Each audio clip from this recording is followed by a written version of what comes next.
is the thing, Leo. Most learners make the same mistake when asking for a recommendation letter.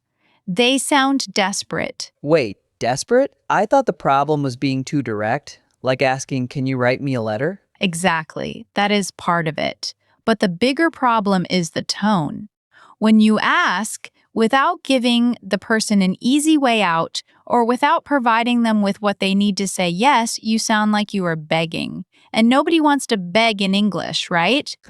No, definitely not. So what is the right way? Let me give you the 3 magic phrases.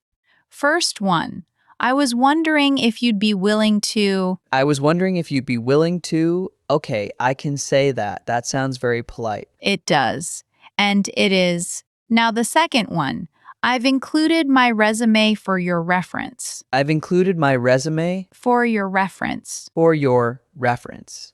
Right. And the third one, which is the escape hatch, no worries if you're too busy. No worries if you're too busy. I like that one a lot. It takes the pressure off. Yes. Now, let me show you how these 3 work together in a real email. Imagine you are writing to a professor or a manager. You start with, Dear Professor Chen, I hope this message finds you well. I am applying to graduate programs this fall, and I was wondering if you'd be willing to write a letter of recommendation for me. Okay, that is already way better than, "Can you write me a letter?" Way better. Then you add the second phrase, I've included my resume and a summary of my work with you for your reference. So you are making it easy for them. Exactly. You are giving them everything they need to write a great letter. And then you close with the third phrase, no worries if you're too busy or if you don't feel comfortable, I completely understand. Wow, that last line is powerful. It shows you respect their time. And it shows maturity. In American professional culture, we value respect for other people's boundaries very highly. If you do not offer an out, it feels like you are cornering them. But when you say no worries if you're too busy, you are saying, I value our relationship more than this request. That is a huge cultural point. I never thought of it that way. Let me give you another example. Say you are asking your old boss from 2 years ago, you haven't talked in a while. Oh, that is awkward. It does not have to be. You say, Hi, Sarah, it's been a while. I hope you're doing well. I'm applying for a new position, and I was wondering if you'd be willing to write a brief letter of recommendation. I've included my updated resume for your reference. No worries if you're too busy. I know you got a lot going on. That sounds so natural. It is polite but not groveling. Right. Now let me tell you what most learners do wrong. I am ready. Hit me. Common mistake number 1, starting with, I need a letter from you. Oh no. That sounds like a demand. English speakers, especially Americans, avoid sounding demanding in professional contexts. We use softening language. So that is why I was wondering if it's so important. Exactly. I was wondering if is a softener, it turns a demand into a polite request. What about mistake number 2? Asking in person without giving context. You stop your professor in the hallway and say, Can you write me a letter? And they have no idea what you are talking about. I have done that. We all have. The better approach is to ask for a meeting or send an email so they have time and context. And mistake number 3? Forgetting the no worries line. This is the one that makes you sound like a native. Because it shows you are not desperate. Exactly. You are confident enough to ask and confident enough to accept a no. That is attractive to someone who might write the letter. I want to practice this right now. Can I try? Go for it. Okay. Dear Mrs. Johnson, I am applying for a marketing role, and I was wondering if you'd be willing to write a letter of recommendation. I've included my resume and portfolio for your reference. No worries if you're too busy. That was great. One tiny tweak. What? You said, I've included my resume and portfolio for your reference. Perfect. But try adding, I completely understand, after no worries if you're too busy. Oh, like, no worries if you're too busy. I completely understand. Yes.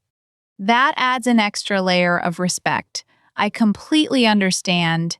acknowledges that they have their own life. Got it. I am going to use that from now on. Now, let me share a quick story. I had a student from Brazil who was applying for a master's program. She needed a letter from her former supervisor.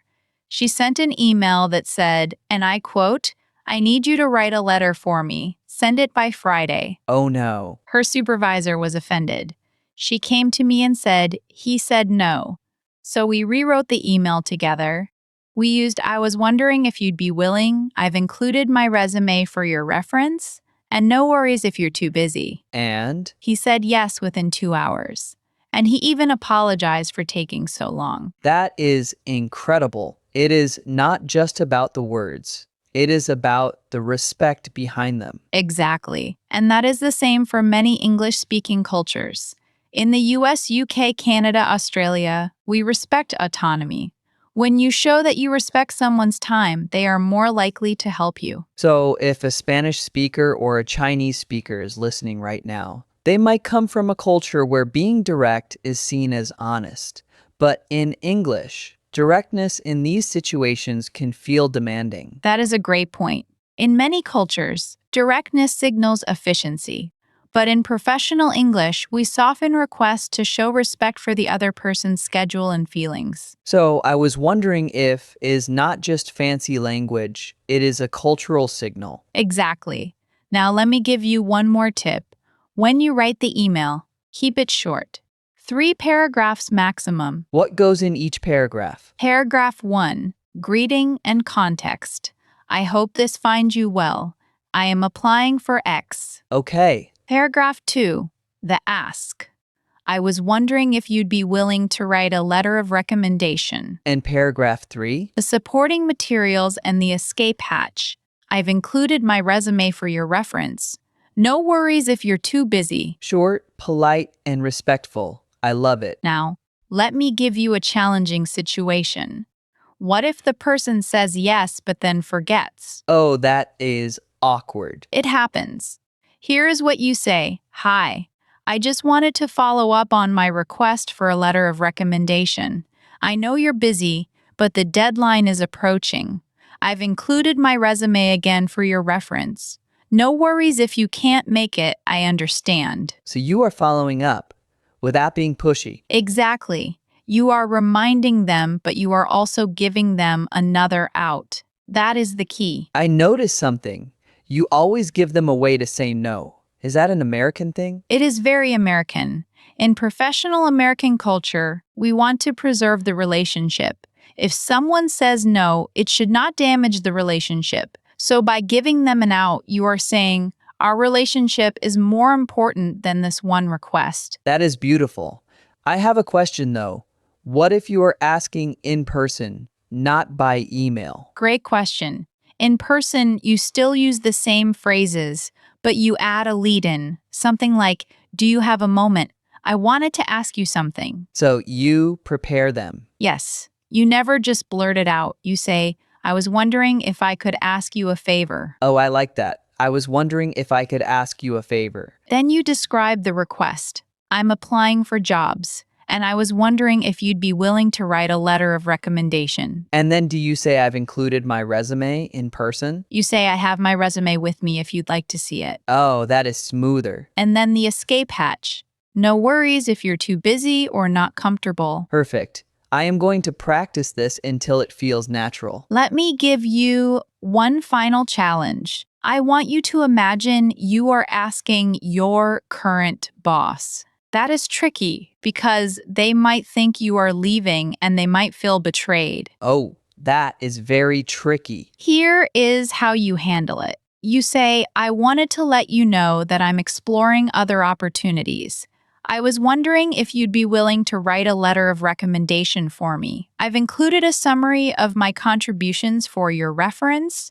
No worries if you'd rather not." Wow, that is honest and respectful. Exactly. Honesty plus respect equals success in most cases. So today I learned 3 phrases.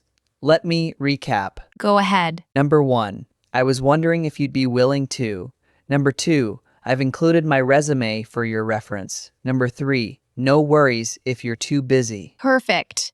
And the bonus lesson, always give the other person an out. That is what makes you sound like a confident, respectful professional. I feel like I could send that email right now. You could, and it would work. I have one more question.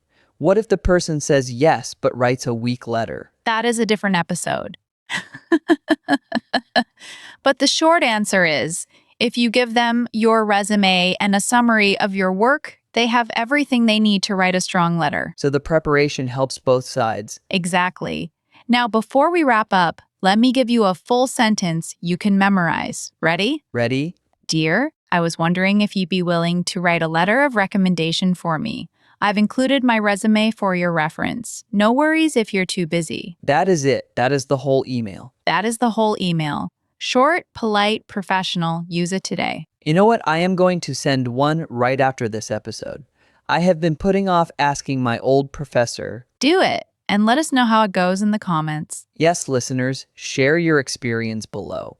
Did the phrase work? Did it feel awkward at first? We want to hear from you. And if you found this helpful, hit that subscribe button. We publish new episodes every day to help you speak English more naturally. Thanks for listening, everyone. Talk to you next time. Bye-bye.